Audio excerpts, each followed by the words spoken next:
We're here with Gubernatorial candidate Anthony Pollina. How are you doing, Anthony? Very well, thanks. Thanks for coming down to Brattleboro today. And what is it that made you want to be here today?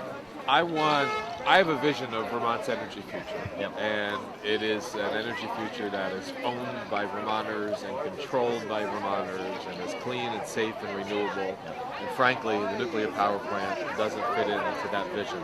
I almost said Vermont Yankee doesn't fit into that vision, but then I remind myself, no longer Vermont Yankee, Entergy Nuclear, not Vermont owned, not Vermont controlled, not safe or clean or renewable.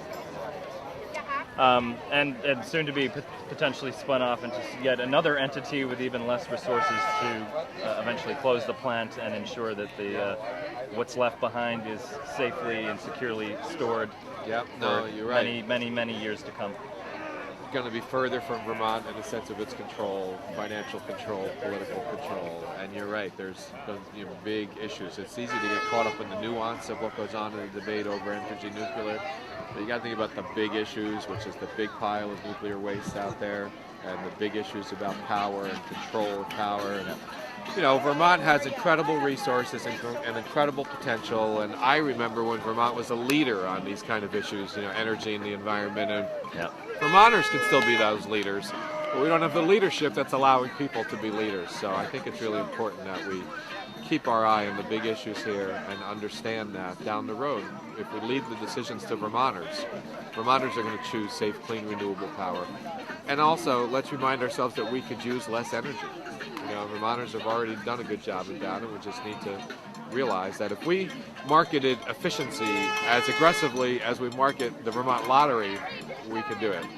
Obviously, the struggle continues. Where do you sort of see things in the next year or two?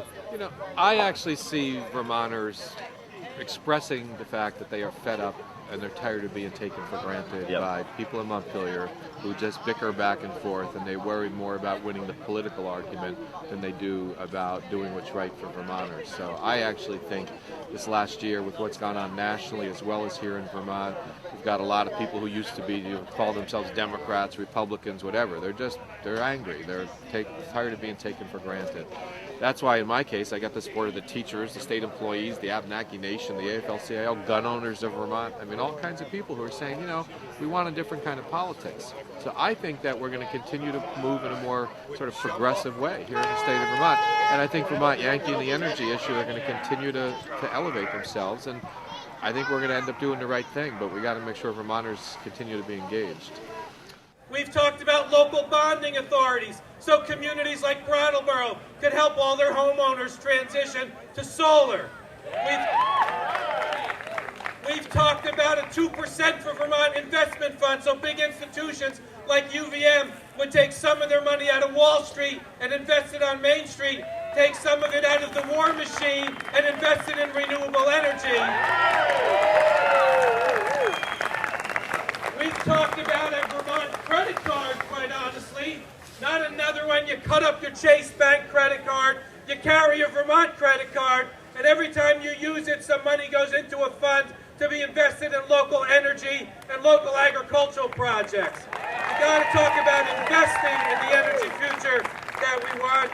And frankly, we all know that we could use less energy.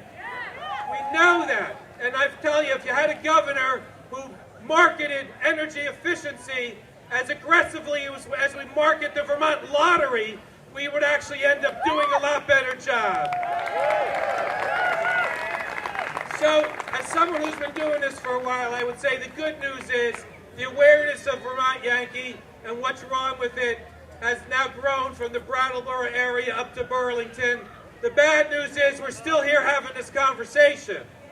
And you ask yourself, where have people been? Where have the other candidates for governor been? I'll tell you where I was in the 1970s.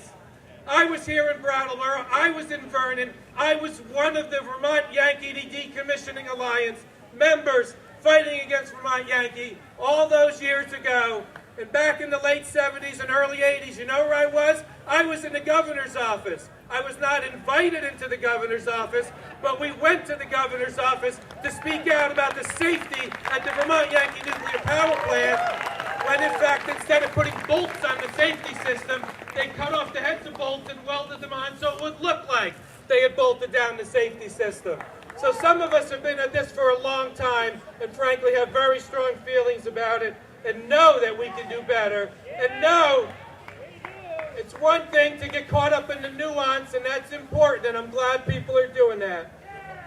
But I want us to remember that there are some big issues here. There are big issues about safety.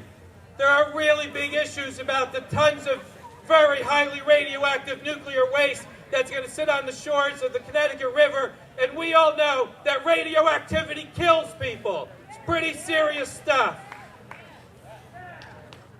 We also know that it's about power, not just the kind we generate in our power plants. It's about political power and political will.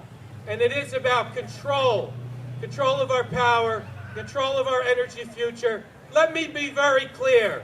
I look forward as governor to signing that bill that the legislature passes so we do shut down Vermont Yankee and transition those workers into other good energy sector jobs.